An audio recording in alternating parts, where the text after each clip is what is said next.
दोस्ती अच्छी बात है, आप मेरे दोस्त बन जाओ, मैं आपका दोस्त बन जाऊं, अच्छी बात है। लेकिन आप मेरे पास शराब लाके रखें, कहे महाराज जी आप मेरे दोस्त हैं, एक पैक तो मारना पड़ेगा क्योंकि आप मेरे दोस्त हैं। तो बताओ, आपकी दोस्ती ने यदि मुझे शराबी बना दिया तो ये दोस्ती हुई या दोस्ती के नाम पर आपने दुश्मनी की? एक बात बताओ मेरी माँ, जो आपको सही रास्ता बताएं वो आपके दोस्त हैं या जो आपको गलत रास्ता बताएं वो आपके दोस्त हैं? सबसे बड़ी गलती आप लोग यहाँ करते हैं कि आपके पास इतनी भी अक्ल, इतनी भी समझ नहीं है कि आप दोस्तों को पहचान सकें। अरे दोस्त कौन है और कौन दुश्मन है? कई बार आप दुश्मनों को दोस्त मान लेते हैं। जो आपको शराब पिला रहे हैं, जो आपको गांजा पिला रहे हैं, जो आपको गलत रास्ता पर ले जा रहे हैं, वो आपके दोस्त कैसे हो सकते हैं? अरे दोस्त तो वो है जो ये कहे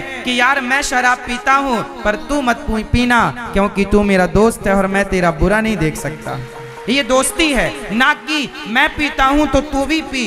ये तो दोस्ती की परिभाषा ना हुई, ये दोस्ती नहीं है, ये दोस्त नहीं है, ये तुम्हारा दुश्मन है। पर तुम इतने मूर्ख हो कि तुम ये भी ना पहचान पाए कि दोस्त कौन है। और इसलिए महाभारत होता है क्योंकि तुम्हारे पास जरा सी अक्ल नहीं है। पढ़े लिखे तो बहुत हो, क्योंकि गधा वाला पढ़ा है ना, गा गधे का, इसलिए गधे हो। हम लोगों ने पढ़ाई की है गा से गणेश, गा गणेश का, इसलिए विचार करते हैं। हम सबको दोस्त नहीं बनाते, जो दोस्त बनने के योग्य है वो दोस्त हो सकता है, सब दोस्त कैसे हो जाएंगे? रास्ते चलते किसी लफंगे को, शराबी को हम दोस्त कैसे बना लें? अब सवाल यह है कि कर्ण ने दुर्योधन से दोस्ती की तो दोस्ती करना बुरा नहीं था, और दुर्योधन का साथ देना भी सही था, पर सही में साथ दो, गलत में साथ मत दो। दुर्योधन जब साड़ी उतारने की आज्ञा दिया, दुशासन इसके कपड़े उतार दो, उस समय कर्ण को क्या कहना चाहिए था? मित्र, किसी नारी के कपड़े समाज में उतारना ये तो सही नहीं है। तुमने जीत लिया, चलो तुमने जुए में सब जीत लिया, यहां तक सही था। तुमने पांडवों को अपना दास बना लिया, यहां तक सही था। पर बताओ, भरी सभा में तुम्हारी सगी भाभी है, ये रिश्ते में तुम इसे नंगा करना चाहते हो भरी समाज में, क्या ये सही था?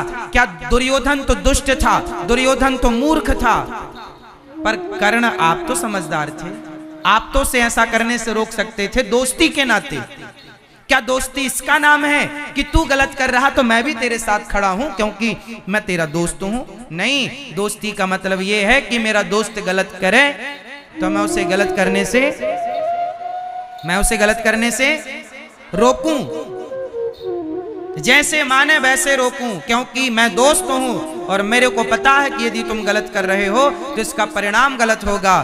इसलिए दोस्त वही है जो आपको गलत रास्ते पर जाने से रोक ले।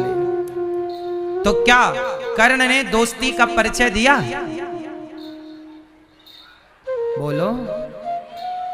कर्ण कभी मिले तो सवाल कीजिएगा कि महाभारत यदि धोखे से माना कि यदि कौरव जीत गए होते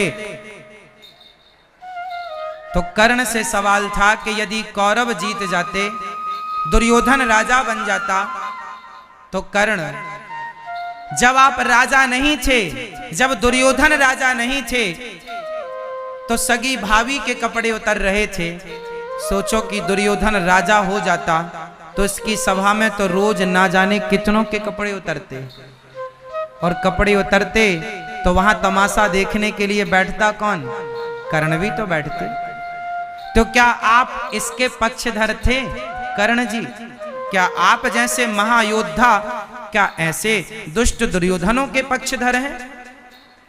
इसलिए याद रखिए, महाभारत की कथा सिखाती है कि आप, अच्छा यहां पर एक प्रश्न है कि कर्ण को सम्मान दिया था दुर्योधन ने, अंग देश का राजा बनाया था। एक बात यहां समझिएगा, आप लोग कभी किसी का एहसान मत लीजिएगा, कभी किसी का एहसान मत लीजिएगा। विपत्ति आए तो नमक रोटी खा के जी लीजिए, विपत्ति आए तो नमक रोटी खा के जी लीजिए, एहसान न लीजिए। विपत्ति 4 दिन बाद चली जाएगी, एहसान सारी जिंदगी के लिए चढ़ जाता है। और उसी एहसान का फायदा दुर्योधन ने उठाया, कर्ण को अंग देश का राजा बना दिया, कर्ण को अंग देश का राजा बना दिया, एहसान कर दिया। और उस एहसान के बदले फिर सारा काम कर्ण से कराता रहा दुर्योधन। तो ऐसा भी एहसान ना हो कि उस एहसान के कारण तुम्हें किसी नारी का अपमान देखना पड़े, ऐसा भी तो एहसान ना हो ना। इसलिए कर्ण को चाहिए था कि वो दुर्योधन के एहसान को वापस करते। तेरे अंग देश का राजा बनाया, भैया तू रख, मैं तेरे सही में तो साथी हूं, पर तू मेरे से कहे कि किसी महिला के साथ गलत व्यवहार करो तो उसका मैं साथी नहीं हूं, वापस कर देना चाहिए था। भगवान ने समझाया था कि आप पांडवों के पक्ष से युद्ध कर लो। कर्ण भगवान की बात नहीं माने, उस दुष्ट दुर्योधन के चक्कर में। इसलिए आप लोग किसी का भी एहसान मत लिया करो। विपत्ति 4 दिनों की होती है, चली जाएगी, एहसान मत पालना। क्योंकि कुछ लोग आप पर एहसान करके वो आपको खरीदना चाहते हैं। अभी एक सत्य घटना बताऊं, एहसान कैसा। एक माँ ने मेरे से रोते रोते बताया, अभी 3-4 दिन पुरानी घटना है। एक माँ ने मुझे कहा, उस माँ का मेरे बराबर तो बेटा है, वो मुझे अपना बेटा भी मानती हैं, भाई भी मानती हैं और अपना दास भी मानती हैं। अर्थात मैं तो हर माँ को माँ ही कहता हूँ। वो माँ ने रोते रोते अपनी दास्तां सुनाई तो मुझे कर्ण की ये बात याद आ गई। देखिए एहसान कितना बुरा होता है, सुनिएगा। एहसान करके आप भूल गए तो अच्छा है, पर एहसान करके आपने सारी जिंदगी उसके साथ दुराचार किया, अत्याचार किया, गलत। एक महिला ने, एक माँ ने मेरे से बताया कि महाराज जी, मेरे पति के माता पिता बचपन में गुजर गए थे। मेरे पति के माता पिता बचपन में गुजर गए थे, तो मेरे पति को मेरे मामा ससुर ने पाल पोस के बड़ा किया। मतलब लड़के के माता पिता मर गए बचपन में, तो उसे उनके मामा ने भांजे का लालन पालन किया। और जब भांजे का लालन पालन किया तो भांजे पर एहसान हो गया मामा का। तो उस मामा ने कहा कि जब तेरी शादी हो जाए तो शादी तू कर लेना, पर अपनी पत्नी तू मुझे दे देना, क्योंकि तुझे मेरा एहसान भी तो चुकाना है। ये बिल्कुल सत्य घटना है। अभी वो मामा भी जिंदा है, वो पति भी जिंदा है, वो महिला भी जिंदा है, सब है ज्यों का त्यों। प्रसंगवश मैंने ये कहानी आपको बताई। एक माँ ने अपनी बीती मुझसे सुनाई। एक इंसान को जब आप पाल पोस के बड़ा करते हैं तो आप उसके पालने पोसने की मजदूरी मांगते हैं कि तेरी शादी हो जाए तो तू अपनी पत्नी मुझे दे देना, क्योंकि मैंने तेरे पालने पोसने के लिए मैंने तेरे ऊपर बड़ा एहसान किया है। और वो लड़का भी, उसने जब शादी हुई तो उसने अपनी पत्नी से कहा कि तुम मेरे मामा के पास चली जाओ। तो पत्नी थी, उसने कहा मैं मामा के पास क्यों जाऊं, मैं तो आपकी पत्नी हूं। तो उसने कहा नहीं, मामा का मेरे ऊपर बड़ा एहसान है, उसने पाल पोस के बड़ा किया है, इसलिए तुम्हें जाना ही पड़ेगा। उसने दबाव बनाया पत्नी पर वो पत्नी तो पत्नी थी बेचारी, पतिव्रता थी, अच्छी थी, उसकी तरह नहीं थी। अब वो कहे कि जाओ मामा के पास और वो पत्नी कहे मैं नहीं जाऊंगी। इस चक्कर में उन पति पत्नी के रिश्ते भी, उनके रिश्तों में खटास आ गई। भाई कौन स्त्री कहेगी कि मैं अपने पति को छोड़ के किसी और पुरुष के पास जाऊं, ये तो उचित नहीं है, किसी भी प्रकार से सही नहीं है। लेकिन मैं आपको ये बात सिर्फ इसलिए बता रहा हूं कि समाज में आज कुछ लोग यदि आप पर एहसान करते हैं तो ये मत सोचना कि वो एहसान है, कल उसका मूल्य भी मांग सकते हैं वो लोग। सब लोग तो ऐसे नहीं होते, पर समाज में ऐसे भी लोग हैं। इसलिए विपत्ति 4 दिन की सह लो साहब, पर एहसान जीवन भर का। इसलिए कर्ण के ऊपर एहसान किया दुर्योधन ने, तो कर्ण को वो एहसान चुकाना पड़ा, गलत का साथ देना पड़ा। और केवल कर्ण ही शामिल है ऐसा नहीं। और सुनो, गुरु द्रोणाचार्य,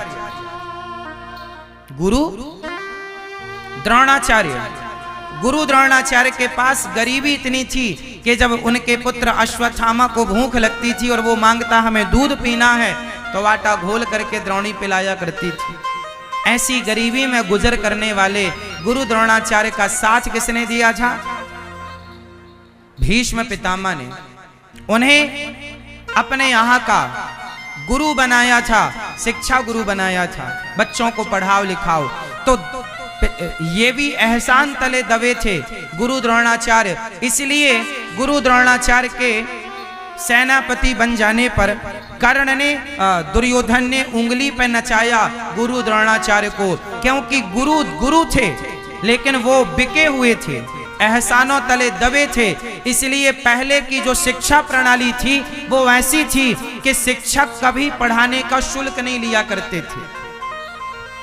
शिक्षक लोग पढ़ाने का कभी शुल्क नहीं लिया करते थे, पर गुरु द्रोणाचार्य ऐसे शिक्षक थे कि पढ़ाने का शुल्क लिया करते थे। और शुल्क लेने का परिणाम यह हुआ कि दुर्योधन जैसे दुष्ट का ना चाह करके भी गुरु द्रोणाचार्य को साथ देना पड़ा, क्योंकि एहसान जो चुकाना था, नमक का ऋण चुकाना था।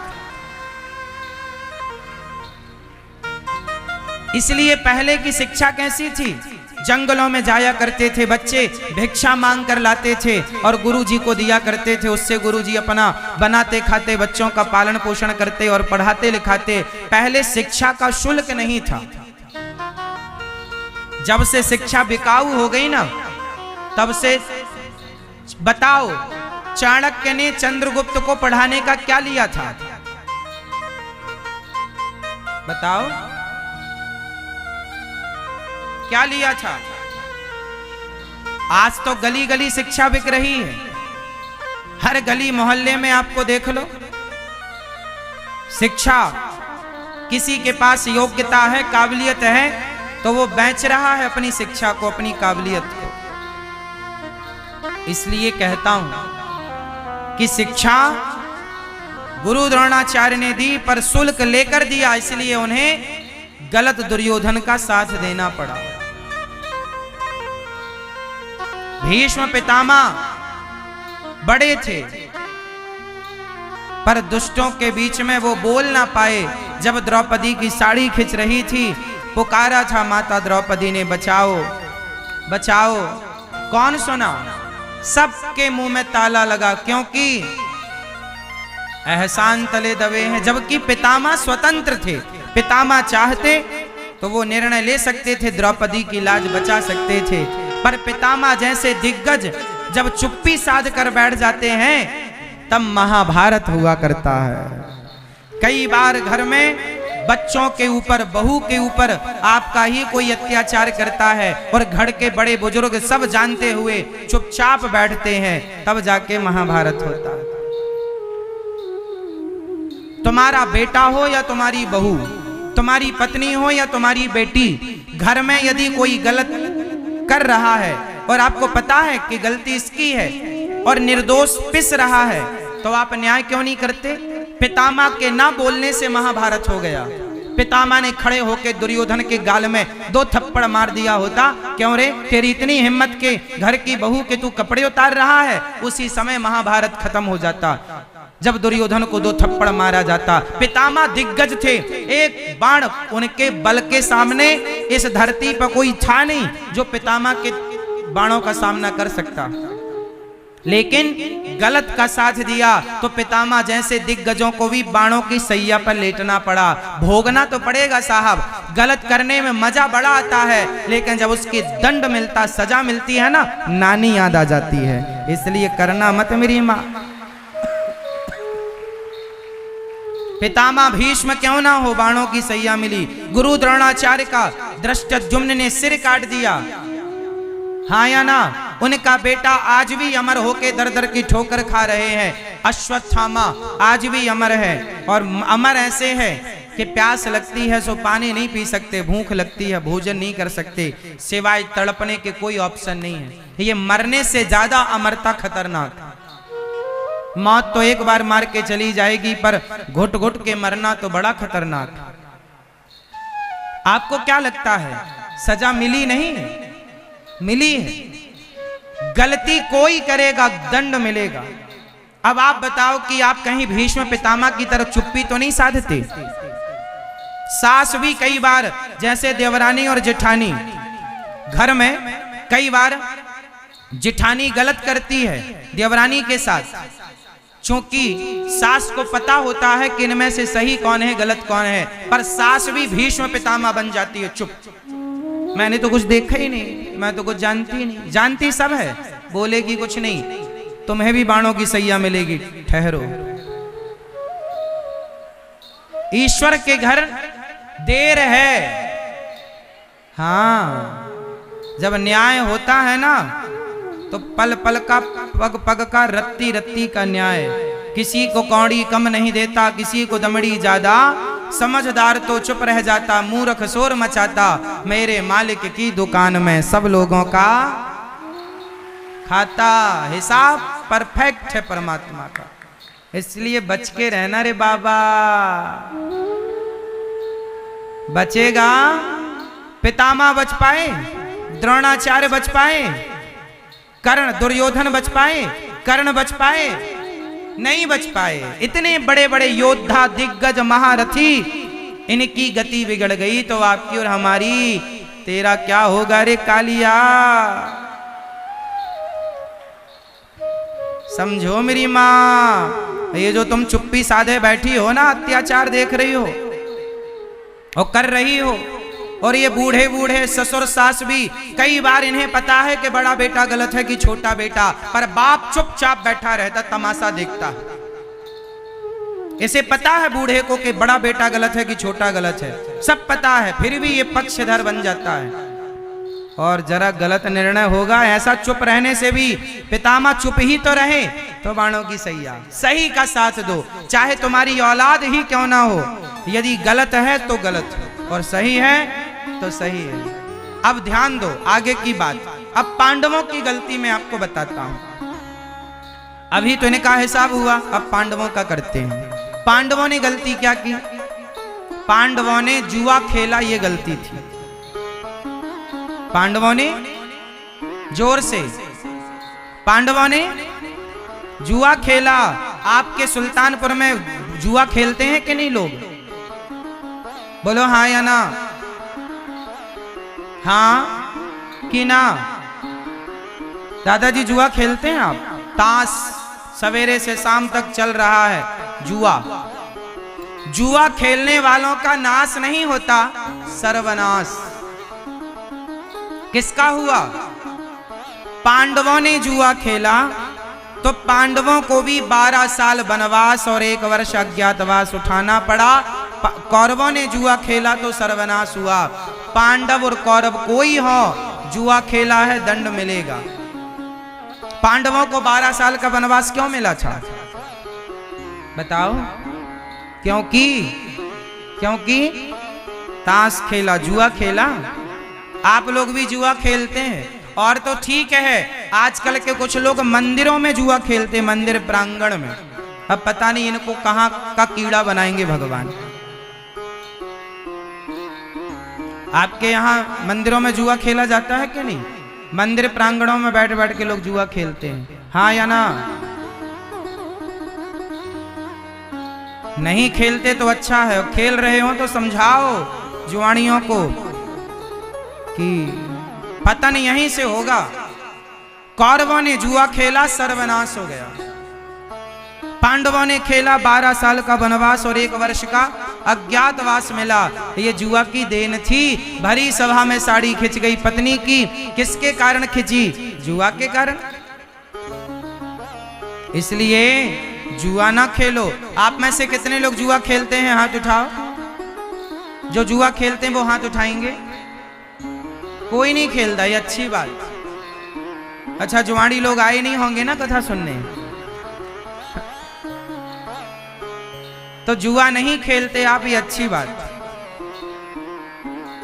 खेलोगे तो विनाश होना शुरू हो जाएगा। पांडव नहीं बचे, 12 सालों का वनवास मिला, तो आप और हम कौन हैं? तो महाभारत कहता है, महाभारत की कथा सिखाती है कि हमें जीवन में कोई भी गलत निर्णय लेने से बचना चाहिए और गलत व्यक्ति का साथ देने से बचना चाहिए और न्याय करना सीखना चाहिए। क्या करना सीखना चाहिए? जोर से, न्याय। न्याय सबके साथ, अन्याय किसी के साथ ना हो। ध्यान रखो इन बातों का, बहुत काम आएंगी। मित्रों, आज महाराज जी ने हम सभी लोगों को बहुत ही उत्तम एवं शिक्षाप्रद कथा सुनाई है। आशा करता हूँ कि इस शिक्षाप्रद कथा से हम सभी कुछ न कुछ शिक्षा अवश्य ग्रहण करेंगे और अपने जीवन को सुखी, सात्विक और सामर्थ्य बनाने का प्रयास करेंगे। मित्रों, अगर आपको यह शिक्षाप्रद वीडियो पसंद आया हो तो वीडियो को लाइक करें और अधिक से अधिक लोगों को शेयर भी करें, जिससे और भी लोग महाराज जी की इस कथा से शिक्षा लेकर अपने जीवन को सुखी बना सकें। मित्रों, अगर आपने अभी तक हमारे चैनल को सब्सक्राइब नहीं किया है तो तुरंत सब्सक्राइब कर लें, जिससे आपको नोटिफिकेशन के माध्यम से हमारे महाराज जी के शिक्षाप्रद वीडियो तुरंत प्राप्त हो सके। मित्रों, तो कल फिर किसी न किसी महाराज जी के शिक्षाप्रद वीडियो के साथ आप लोगों के समक्ष फिर से प्रस्तुत होंगे। तब तक के लिए नमस्कार।